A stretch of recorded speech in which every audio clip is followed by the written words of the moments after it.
You're listening to How to 20-something, the best podcast that helps both men and women navigate their 20s and learn how to adult across all aspects of their lives.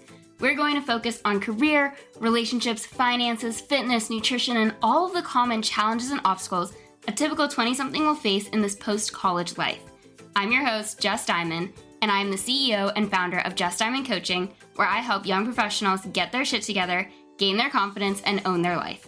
No one prepares you for this adulting world, so allow me to help you feel like you are no longer a chicken running around with its head cut off, and that you actually know what the hell is going on and what your next step to take is. Welcome to How to 20-something. Welcome back to another episode of How to 20-something, where today I've brought on a guest to talk about relationship etiquette, which roughly translates to how you can show up in your relationships so you don't keep ending up in bad ones, the skills required for a great relationship, and most of all, feeling confident in who you are choosing to spend your life with. And that's exactly what Adele is here to talk about today. I talk to 20-somethings every day, and they all range from being perpetually single to bouncing from one rough relationship to another to rushing into getting married to actually finding their soulmate. And that's a pretty wide range, if I do say so myself, but that's also what your 20s are full of. Everyone is at a very different point in their life, and that doesn't mean you're doing anything wrong per se. But what I do want to help you out with during today's episode is the relationship and dating aspect of your life, especially if you feel like you are constantly hitting dead-end relationships and are essentially finding the same person just in a different font over and over again. And how all of what I just said relates to the unspoken rules of relationships so you can end up in a healthy and thriving one. But before we dive in, I'm going to introduce my guest so you guys know why you need to stop what you're doing and listen to this expert. Adele Currin is a relationship and communication coach who helps couples and individuals who are craving more authentic and fulfilling relationships. She shows people exactly how to get out of the patterns that are getting in their way of having the love they deserve. As a registered nurse with multiple certifications in coaching and hypnotherapy, Adele's approach is holistic, structured, and grounded in the teaching and practice of real-life, tangible skills. She's a self-proclaimed personal growth junkie and has been meditating daily for over 10 years, strength training for 30 years, and devouring self-help ever since Oprah came on TV in the 80s. When she isn't personal growthing, you can find her with her friends eating steak frites, I think I said that right, around the corner from her house in Washington, D.C., or planning her next Latin American travel adventure. Hi, Adele. Welcome to How to 20-something. Jess, thank you so much for having me. I'm really excited to be with you. Yeah, I'm excited to have you here. And I want to start off off the bat with your story and how it led to you coaching the people that you coach. So what made you so passionate about helping other people with the success of their relationships? Yeah, and it seems that my cat's wanting to join, so... He's here for the ride. So what made me so passionate about coaching people around a relationship specifically is, my own struggles with relationships. So I got married, even at the time, seemed kind of young. And I think now it seems even younger. I was 25 and I really didn't know what I was doing. And, I was married for, almost 20 years. And in some ways it was great. We actually wound up getting divorced. And so even though I am at such a good place and that was what needed to happen, it was also a huge struggle for me coming to that decision after so many years of being together. And I was already a health coach at the time when I went through this. And I was like, you know what, as much as I love health and wellness, I really want to help people through something that I've been through myself and have come through on the other side. And now that I've come on the other side of it with so much more wisdom and skills and perspective, it was really important to me that I help other people through similar struggles. Okay, so in a nutshell, I know I read your bio, which is amazing, but what would you say are some of the key things that you help your clients with when it comes to their relationships? The key things that I help them with. So, there's a lot that goes into that. At the end of the day, kind of like to bottom line it, I'm helping people have relationships that are more harmonious, more authentic, whether they end up, so the reason I'm putting this in there is a lot of my clients are actually already going through divorces or breakups. So even if someone is ultimately going through a breakup or divorce, my goal is to have the people come out of that with an even better relationship than before. And I know that's possible because I do that. So because I started actually with people, helping people break up and divorce, I thought, God, if I can help people, divorce people have a good relationship, I can help people who are staying together have a really great relationship. And so there are a lot of components that go into that. And for me, the most important thing is that each person is standing on solid ground and is doing their own work. Because the way I look at it is like a relationship is created between two people or co-created. That's like a coachy thing to say. We co-create.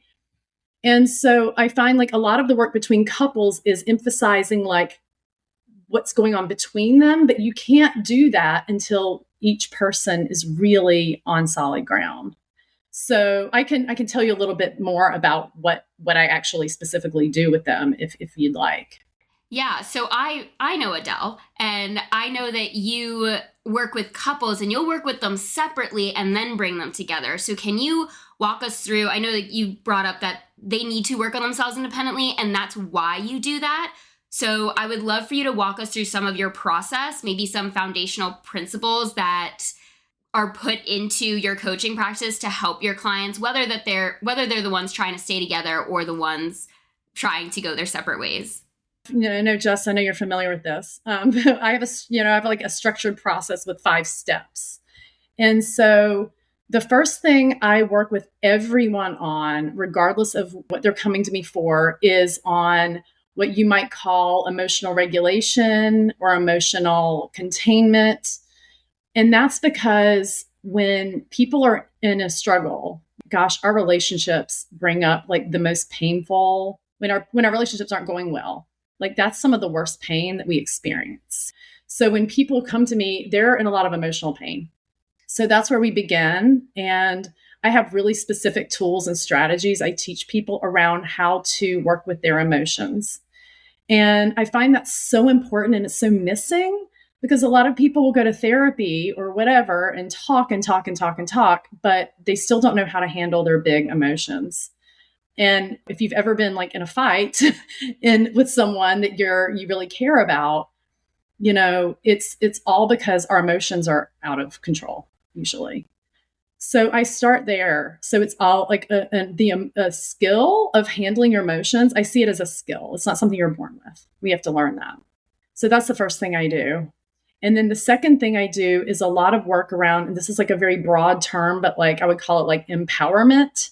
And so in this part of my work is all about helping people really see what they have control over and what they don't, and how to take action on the things they can control. And so how this plays out in a relationship is like, I just had a call with a potential client this morning. And the gist of the call was, I'm still trying to figure out like, if the woman he's married to is going to be able to change in the ways he needs her to change so they can have a good relationship. And so often what happens in relationships is we're putting so much emphasis on what the other person's doing and wanting them to do something different. And we forget what we can control, which is ourselves. And one of the ways we do that is by really taking a look at specifically the things that you talked at the beginning about the patterns, or I think that was in my bio, the patterns we get into. When we take a really close look at what our patterns are, and then we can see specifically what we're doing that might be, I hate to use the word mistake, but like where we could use an upgrade. And it's great when you realize what you're contributing to a problem, because then you realize, oh, this is an opportunity for me to grow. So that's kind of my second step. And then the third step, I do really deep work with people on their unconscious beliefs. So much of the problem we have in our relationships is because of all this subconscious, unconscious, whatever you want to call it, stuff we all have going on. And it usually comes from childhood. I mean, if you've ever been to therapy, you know this. But I have a specific way of working through that with people, which is a form of hypnotherapy I do. And so once we work on like this deep unconscious stuff that's going on, then that makes a humongous difference for how you relate to another person. I mean, I could talk about that topic alone for an hour, but I won't right now. And then my fourth step is really, you know how coaching is like a really positive, forward looking sort of process, right? So my fourth step, it's really all about really thinking about the kind of life and relationship you want to create and starting to take real steps to have that happen. And we do some fun stuff. Like that's when you might like create like, I don't know, a vision board or go into like visualizing, you know, your future. And then I do have a fifth step, but really the fifth step is just kind of like integrating everything and having a chance to practice. And as I'm going along, I'm really teaching bit by bit a lot about communication. And the kind of communication I'm teaching people is based on the work of nonviolent communication. It's like a really specific style. And so, you know, we tend to think of communication as just the words we use, but it goes so much deeper than that. And really effective communication always starts with us and being attuned to what we're feeling and what we're needing and what we're thinking. And so that goes back to the individual. And so that's why I always start with the individual, because you can't really communicate with someone else if you're not aware of what's going on for you and, you know, kind of have some sense of how to manage that. I love the 5 steps. I think all of that makes so much sense. Most people go into a relationship of how can this person complete me? Or what can this person do for me? Or how can this person change to fit my life? And they're missing the part of them. What do they need to work on? What do they want? Like focusing on themselves and then allowing someone to enter into your life or continue to thrive within their respective lives, but together, like you grow together. It's not a separate thing that you're doing. Relationships require work. And I think movies like to glamorize it of it's easy. You just fall in love. You just walk into a park and you trip and the love of your life catches you and you stare into each other's eyes and that's it. From there, it's happily ever after. It's a bunch of bullshit and it's just not true. And it gives us this false sense of reality, especially being in our 20s, that we don't really know what relationships take. I think a lot of my generation grew up with divorced parents. So that alone gives us this different perception of what is a relationship, what is a happy marriage, depending on how old you were when your parents got divorced. Like there's so many other pieces that go into it that you do really need to work on yourself before you get into a relationship or before you want to improve the relationship that you're in. That's a really good point. You know, and I wonder about that. My parents were married until I was married myself, and then they got divorced. So a lot of people in my generation grew up with divorced parents too, but I wonder about the impact of that. I wonder about it a lot. I mean, my own kids, you know, grew up for part of their lives with divorced parents, and I'm sure it does give you a different perspective. And I wonder if it gives you, in some ways, maybe a more nuanced idea of what relationships are all about. I don't think it's necessarily could be all negative because look, like the way I look at it is people can be married forever and be in a terrible relationship. And that's not giving a kid a good foundation for a future relationship either. Yeah, I don't know. It's something I'm curious about it. And obviously it's different, but I don't know if it's necessarily one worse. Yeah, I can agree with that. Let's say someone is listening right now who is struggling with whether or not the person that they're with is their forever person. We all get this form of self-doubt of, did I pick the right person? Or is there someone better out there for me? Are there questions they can ask themselves or even ask their partner to help them get a clear answer as to if they're with the right person for themselves? Yeah, that's such a good question. So I think that how do you know if someone's right for you? Because it's natural to have some doubts, especially if you're contemplating marriage. It's a huge commitment. It's funny. I was thinking about this podcast and I was thinking, I would want to tell 20 somethings, just don't settle. Don't settle. Like it's a big world out there and there are possibilities. And And yet it's hard to know sometimes if you're settling versus, okay, maybe I'm not settling. Maybe I'm just being realistic. Like no one's going to be perfect, right? So I think there's always going to be some doubt. And I think if like, I hate to say this, but this is one of the times where you really have to tune in to really what your gut's telling you. So like if you know, for example, the only reason I'm getting married to this person is because the clock's ticking. That's a definite no in my book.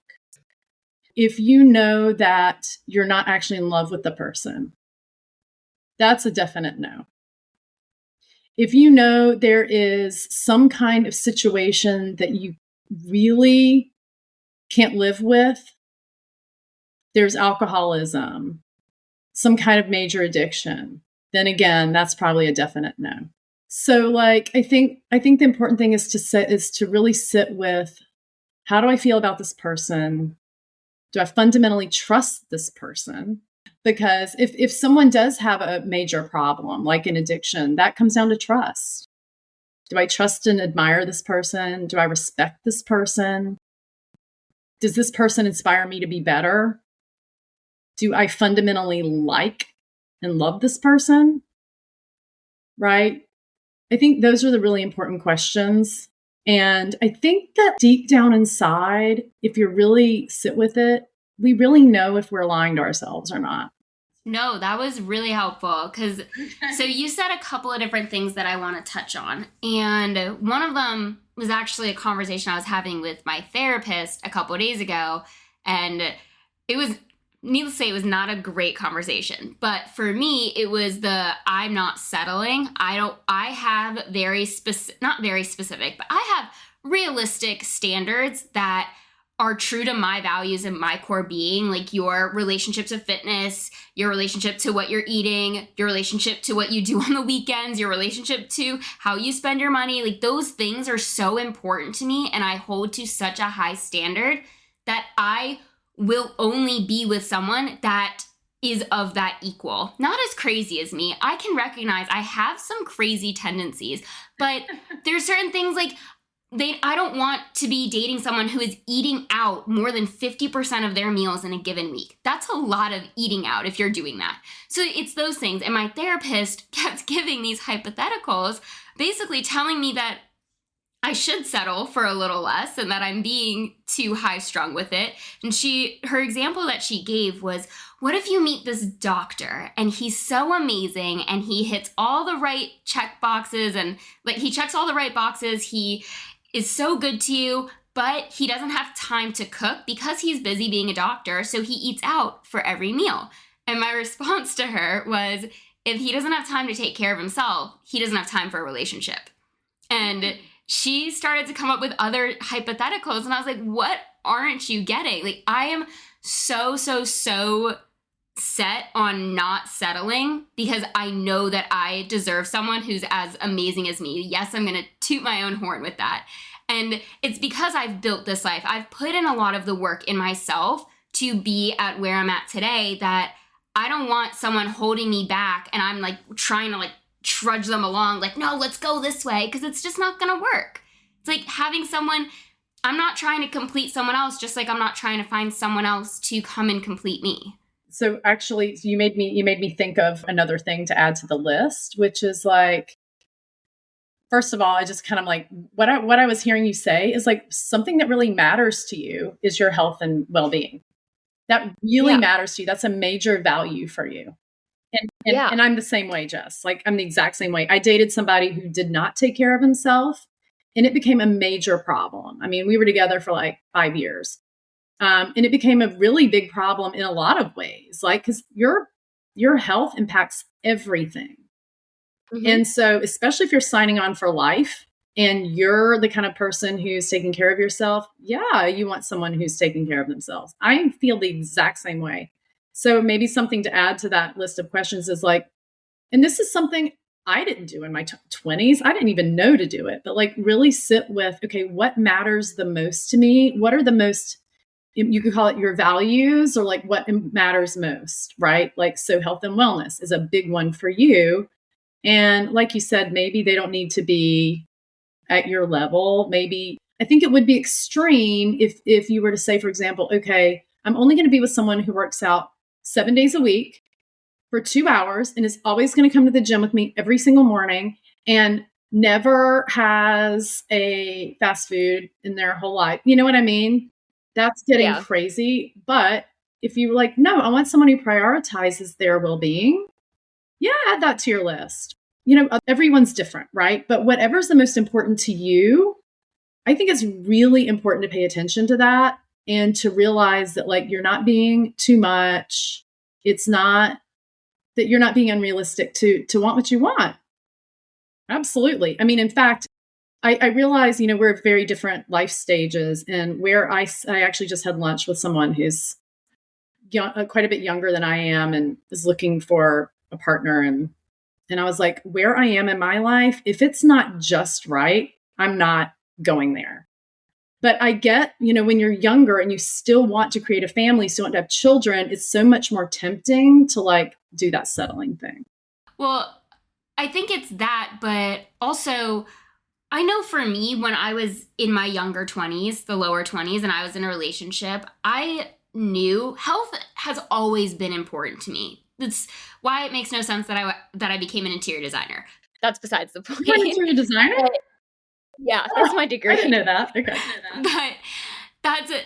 Health has always been the forefront of my mind, to the point where it's been an unhealthy obsession, and then I've been able to dial it back, and I still teeter between being obsessed and not. But it's also my livelihood now. When I was 21 and in my first ever long-term relationship, as we were together for 3 years, looking back, I know he did not have the same values as me. He did not care as much about his health and what he was putting into his body and how he was taking care of it. And I knew that, but I was not in denial, but in a sense in denial that he'll change, or this is fine and this is my first relationship. It's supposed to be like this. I can't want him to change. Like it's okay. Like it's all okay. And I know that as people progress through their 20s and they get stuck in their timeline of I want to have kids and time is running out, that they become afraid to leave a relationship, especially as we're having this conversation. To anyone that's listening, if they start to think, oh my God, my partner does not share my same values. Oh no, what am I going to do? And like, what would you tell someone who is afraid to leave the relationship they're in because maybe think they're running out of time, or they don't think they'll be able to find anyone better, or they just don't want to be alone? I've known a lot of people that are afraid to be alone. So what would you tell those people? Yeah, it's a tough one. I mean, I remember, as crazy as it sounds, because I just told you I was 25 years old when I got married, as crazy as it sounds at that age, I remember having some of those thoughts, right? Like, okay, well, you need 2 years to get to know someone, and then you got to have wait a couple of years before you have a kid. You know, you go through this whole timeline. So, okay, what was the question? Oh, somebody's afraid to leave. So, I mean, just before I answer this, I want to make sure, like, I make it clear that just because you have different values from someone, or different values that are things that are important to you, doesn't necessarily mean you need to end the relationship. It's just paying attention to like how important that is to you. And really and truly, you have to assume that the other person is never going to change. Okay, that's first. You have to assume that, because the more you try to change someone, the worse things are going to get. Okay, so you have to assume going into it, this person's going to be this way and probably worse. You know, even if people are taking care of their health, they may not in 10 years, right? So it's like, if it's really important to you and you know they're not going to change, are you okay with it? You may not be. So in those cases, if you're really not okay with something and you're still contemplating staying with them because the clock's ticking, because you're afraid to be alone, and that like afraid to be alone thing is like one of those things I would work with people on when I do that deep part of the work I was talking about. I would tell them, look, I know like you have all these fears. And when you make a decision based on something you're afraid of, and you're making a decision from that place, I don't want to say it's guaranteed it's not going to turn well, but it's such a bad way to make a choice. Because in the back of your mind, you're always going to know, I made this decision because I was just afraid. And so when you really sit with it and you ask yourself, okay, am I making this decision out of a place of fear? Or am I making this decision because this really feels right to me? And I am really excited to spend the rest of my life with this person. The outcomes are going to be so different. Yeah, I think I've told this story a while ago on an episode, but when I was in the position of, do I want to stay in this relationship with my ex? And what I did was I went on an unplugged walk, is what I would call it. I'd leave my phone at home. It would just be me and my keys. And I lived on this beautiful lake in Orlando, and I would go and I'd walk around the lake. It was a 2.5 mile walk. And I'd go with no phone, nothing, just me, my thoughts, and my keys. And I went on that walk it's basically a form of meditation. I went on that walk to get some clarity of what I wanted to do about my relationship. And I was about 3/4 of the way around this lake. And I said out loud I am done with this relationship. And I just felt this whoosh of relief flow through me. And then I was like, oh crap. Okay. So that's real. Now I need to go tell him that it's over. But it's that sense of peace that comes with that decision, that it's the right decision. It's not something that was made on a whim. I really thought about it. I know they say that girls take about 3 months to break up with someone. That was pretty much my timeline it was end of July. I was very unhappy, trying to make it work through August, trying to make it work through September. And then it was end of October that I went on this walk. And I was like, okay, that's what it is. That's the decision. And I never looked back. That's such a good point. I remember, are you an HCI person? For those of you who don't know, this is the health coaching program that Jess and I did. There was an exercise we did in person. So I'm assuming at some point you did the same one where you have some kind of conundrum and you see the different, right? There's like a little box you step into. One is where you make one choice and another box is where you step into another choice, the opposite choice. And it's like the sensation that you get in your body tells you so much. So I saw other people do this exercise. I did it myself. And so so let's say that you're contemplating staying in the relationship and when you move towards mentally, right, the idea of staying or going, and it gives you this feeling of being boxed in or suffocating or repression. That's usually how it feels when it's the wrong choice. And when it's the right choice, it usually feels the way you described, like a relief, like there's like a weight's been lifted. You've been, there's something that's been taken off that was heavy. So I do think that's a really good way of describing it. And then the tricky thing is that sometimes there's still fear that goes along with the choice that's the right one, because we're always going to fear something that's new and different. We're going to fear letting someone down. Sometimes that's a big fear. We're going to fear being alone, right? And so that can be coupled with that feeling of relief, right? So that we can get a little hung up sometimes. And I think that's where, a lot of times I have to help people through that. Well, it's as a coach, you're helping them come to a decision. And then it's also our job to help them start taking action and taking the certain steps towards that decision.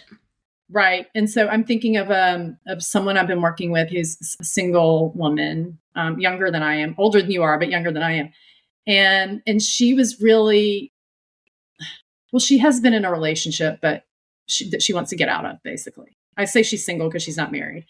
And she's very clear that the relationship isn't good for her.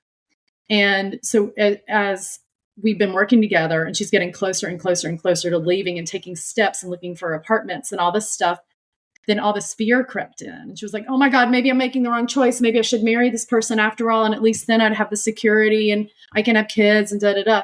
And it seemed very real to her. She's like, oh my God, maybe I'm doing the wrong thing. And it was my job as a coach to remind her, it's because you're getting so close to doing this thing.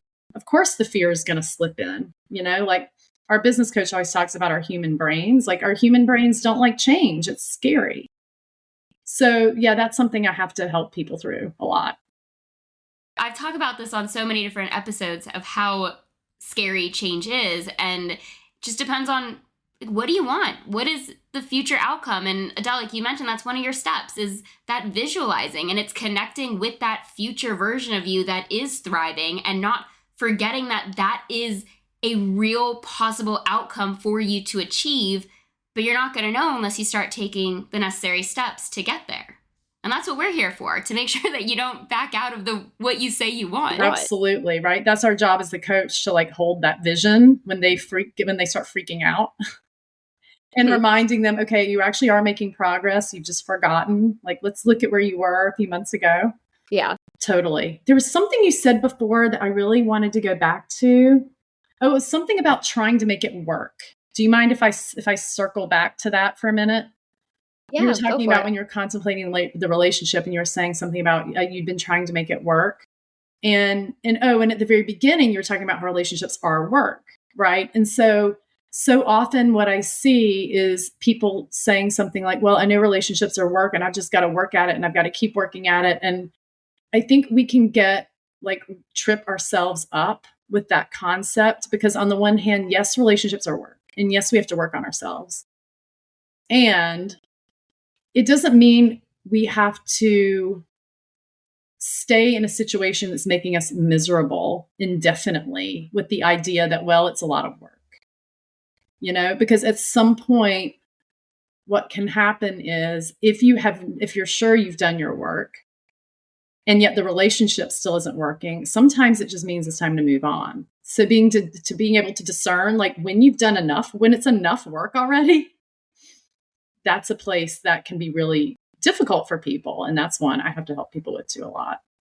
Yeah. And I think that goes back to your own patterns too. And like, are you falling into your own traps that you're setting? So I want to shift gears a little bit, because you also brought up earlier in our conversation about breaking patterns. How can someone work on breaking their pattern of ending up in these relationships that are not, I don't want to say bad for them, but that just are not good for them to continue to be in?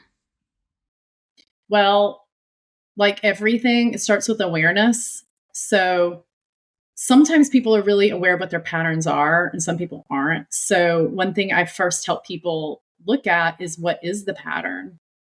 And sometimes it can be really hard to see. It can be really obvious if, for example, okay, I don't know, I'm always dating somebody who's cheats on me, or I'm always dating alcoholics or whatever. That can be very easy to see, but sometimes it's really subtle. So the first thing I do is really help people identify the pattern, because sometimes the pattern is like less about who the other person is and more about the way I'm showing up in the relationship. So that's the pattern that's the really important one. So I help people identify that, and there are all kinds of ways I have of doing that. And so, and a lot of people who come to me have already been in therapy or whatever. And they're like, yeah, I know my pattern. Like, I know I tend to attract people like this, or I know I'm anxious or I'm avoidant or whatever. So awareness is important, but that's not enough. So then the question is, how do you work on breaking the pattern? And breaking the pattern looks like really seeing exactly what you're doing or not doing that's perpetuating the pattern. Okay, so for example, one of my patterns was kind of overgiving. So going along with or people pleasing, right? So going along with what other people wanted at my own expense. And I knew I did it, but it wasn't until I went through some really powerful coaching myself that I saw the specific thing I was doing, which was continuing to ignore what was really important to me, going along with what other people wanted, and not speaking up for myself, right? So we identify these specific things, and then we build skills around it. And what kind of skills? We build the skill of actually being able to understand what's going on inside of us. And then working on that skill of being able to communicate about it effectively, it's being able to set a boundary around it, for example. Another thing that's really important in terms of breaking the pattern is doing the really deep work on these unconscious beliefs we have, because the unconscious beliefs we have about ourselves are driving everything. And because it's an unconscious belief, like it's unconscious. You don't know what it is. Like, so until you go through the right kind of work, you don't even know that you're walking around with the belief about yourself, like, well, I don't really matter, or I'm not good enough, or I'm not worthy of love. But those beliefs are living in all of us. And until we've really worked on them, we tend to do the same stuff over and over and over again. Yeah, I know one of my unconscious beliefs is the sense of unworthiness. And it's not like I'm walking around in my day-to-day life like I'm unworthy of a relationship. I'm unworthy of love. Like I don't. I outwardly believe I am worthy of those things, but that subconscious level is like there is something deep down that any like energy worker I've spoken with, I know you and I had a call not too long ago, is like it comes up and it like baffles me every time because like I'm not actively thinking these things. It's so underneath everything that I have to pull out of me and do that inner work so that I can be more accepting and more open to love and knowing that I believe fully deep down to my core that I am deserving of someone who's amazing. Yeah, this stuff goes so deep. It's like you said, like unconsciously, you actually said it yourself earlier. Like, I know I'm deserving of having a relationship with someone who prioritizes their health because I know I'm amazing. Yeah, you know that consciously. And then unconsciously, there's this other little thing that trips you up. And that's true for all of us. And so just because you know something logically doesn't mean that there's not something going on subconsciously. In fact, like I don't know where they get these numbers from, but what I learned in my training in hypnotherapy is that 90% of our thoughts and feelings and behaviors are being driven by our subconscious mind. Oh yeah, I've heard that. Yeah, whatever it is, it's huge. It's huge. So until you take care of that, we keep getting held back by it. It's kind of like, I mean, I started off as a health coach. And so this is actually how I got interested in the subconscious mind, because I'm sure you see this. People say, okay, let's say I want to go to the gym 3 times a week. And then that sounds pretty simple. And we come up with a schedule and we do all this stuff. And then, they're like, yeah, but like I was about to go to the gym, but then my husband asked me to stay home with him and I felt too guilty to leave. So no, I didn't go to the gym again. Okay, well, that's some unconscious stuff going on, right? Like, why would you feel guilty about going to the gym? So until we deal with that, the person's never going to get fit. And so it's the same thing with your relationships. Yeah, I mean, you break down every category in your life from health to career to relationships to finances. They all come around the same things. I mean, I've said this quote so many times. I've had guests say this quote: how you do one thing is how you do everything. So if you're not happy in your relationships, chances are you're not happy somewhere else in your life. I work with a lot of 20-somethings in their career. If they're not happy in their career, chances are they're not really good at making friends outside of their career. Their relationship, if they're in one, is not at its highest level of thriving that it could be at. It has a lot more conflict that comes up, but it's because of their unhappiness. If they're so upset at the work they're doing and the time that they're spending doing this work, they're probably not taking care of themselves outside of it because they don't have the energy to, because most of their energy is in that work day where they're feeling miserable. So it's all related. You could focus in on one category of your life and then start to see how everything else is being affected as a result, which is not to scare you. It's actually to make you feel a little better. If you start working on that bigger area that is flashing red sirens, you'll start to see the other areas begin to improve as well. They build on each other. Yeah, that's really good. Yeah, it's not like, I mean, all of our lives I've heard someone describe it as like playing a game of whack-a-mole. It's like you think you've got like one problem solved and then another one pops up and you're constantly like moving around. And the truth is they do all impact each other and they're all interrelated, right? So it's like, and it's not interrelated in the way some people think. You did a really good job describing it. It's not interrelated in just the sense of like, oh, if I'm unhappy at work, then I'm going to be stressed out at home and I'm going to snap at my husband. Yeah, that's true. And it goes so much deeper than that too. It's like all that underlying, again, that subconscious stuff it's driving everything. And so it's kind of like if you become a happier, healthier person generally, then all the areas of your life are going to improve. That's how it works. I want to ask, a question, because I know I have this conversation with myself and with my friends, and it's about feeling like love is impossible to find. And it does. It feels really hard a lot of times, if not all the time. And I say that because recently in one of my F45 classes, there were two females talking to each other, and I was just standing right by them. We were all kind of having a conversation together, and they were talking about being discouraged about their love life. The conversation came to be because one of them was turning 33 in a couple of days, and she was like, I'm basically 35, which means I'm 40, and there's no love in sight. And I don't ever see love coming my way. So, and I know I'm not alone. I know she's not alone in having that thought. I know I'm not alone in having my thought. So what would you say to someone who says finding love is nearly impossible or feels hard? Okay, I know that maybe this is like splitting hairs, but I feel like I have to say it. There's a big difference between love and a perfectly aligned relationship. Ooh. Okay, so love in itself is everywhere, and it's like something that comes from within us. It's not even something you go out and find. And there are all these different ways of defining it, right? Like an emotion, is it a state of being? Is it whatever? But the point is, like, we can love a lot of people and we love them all differently. And even just in a romantic sense, right? Like, there are some people I've loved and still love, but they're not the right person for me forever. Right? So there's a big difference there. So, and I don't even know why I felt like it was necessary to point that out, but I think, like, if what you're talking about when you say love is an aligned relationship that's going to last, because I think that's what you really mean, Yes. is like, I get it.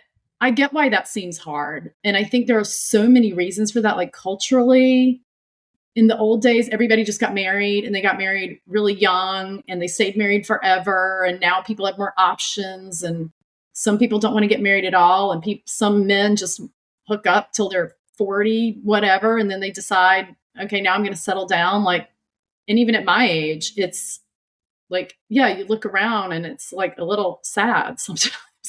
What's out there? Like, trying to get like a fit man in like his 50s, like that's a big challenge too. Trust me. So I get it. And I have to remind myself all the time that if we think something isn't possible, it's never going to happen. So it's so important in these moments, like, and it might sound Pollyannish or whatever, but are you familiar with Abraham Hicks?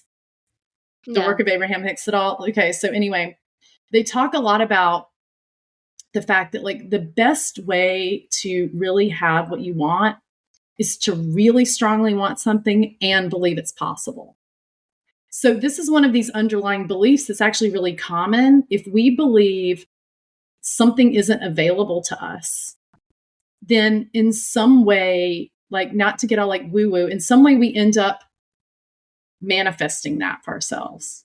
We end up finding fewer opportunities. Whereas if we believe, you know what, this is what I really want, and you get specific about it, right? Like, I want all these qualities without getting too, crazy, obviously. And then you believe, like, I know that this is going to happen for me. And you take action on it, as in not just sitting around waiting for like the perfect person to come along, but by working on yourself to create the qualities in yourself that you're looking for. I believe, and I choose to believe, maybe is the right way to say it, that you'll end up attracting the right person for you. I like that you said that you choose to believe, because it goes back to the act of love. It's like, you choose to love someone, you choose to be in a relationship, you choose to want to work on these things. And it goes back to your empower step of, like, it's what's in your control, and your control is your choice. Exactly. So yeah, some people might think, okay, well, I don't believe that, right? And that's fine. You don't have to believe that, but I choose to believe it because, frankly, I feel better when I believe that. And there is, like, inherent value in feeling better about something. I don't know about you, like, when I am not feeling good about where my work is headed, when I'm telling myself negative stories, okay, you're never going to get the number of clients you want, you're never going to make this amount of money you want, I'm down in the dumps and I'm not taking positive actions and I'm not getting the thing that I want. But when I shift the way I'm talking to myself and start feeling good about it, then things start happening. And I've noticed the exact same thing with relationships. Yeah, I'll say that this year with my business, I've noticed I've felt a lot more calm and relaxed around it. And the clients come a lot more consistently and naturally. And my friend makes that point of like, you do that in business, you switch that to your dating life, it'll come more calmly and naturally. And it's one of those things that's easier said than done. If I'm like, but I just want a relationship, kind of like how last year it was, I just want a client. Like, it's the same mentality. It's just humans are so funny in that way.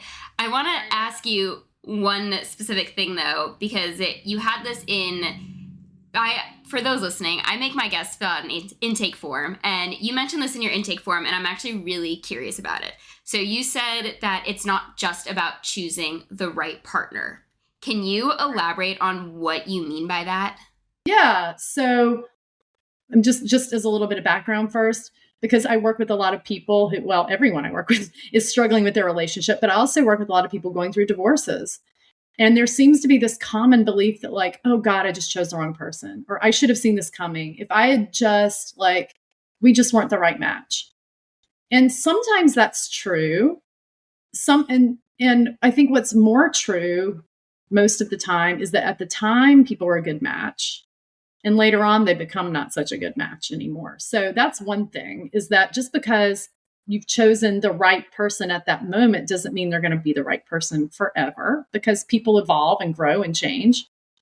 But even more importantly to me, even if you're choose this amazing person and you're an amazing person, obviously, because otherwise you wouldn't have attracted each other, shit happens in life. Really hard shit happens in life. You can't get pregnant. Your parents get old and sick and die. Somebody has a diagnosis, you lose jobs, whatever. Hard stuff happens. And no matter how amazing the two of you are, if you don't have the skills to work through things, even the very best person or people are going to have maybe insurmountable problems at some point. So when I talk about not just finding the right person, it's not like, okay, you can just, movies end with a marriage. You can't just get married and just coast, because you gotta and I don't even like to use the word work because it sounds like so much work. You need to be investing in learning more and growing and building the skills you need. And so the way I bottom line it is, it's less about finding the right person. It's about being the right person. I like that. Just drop the metaphorical mic on that one. I should have maybe started with that one. Yeah, I think it's a great way to wrap up this episode. So I like to ask my guests what is one final piece of advice that you want to share with the 20-somethings listening? So I guess what is something you wish you knew when you were in your 20s in regards to relationships? I know you already mentioned not settling. Yeah. Is there anything else? So I think, that very last thing I said, I think is and I'm glad you highlighted that.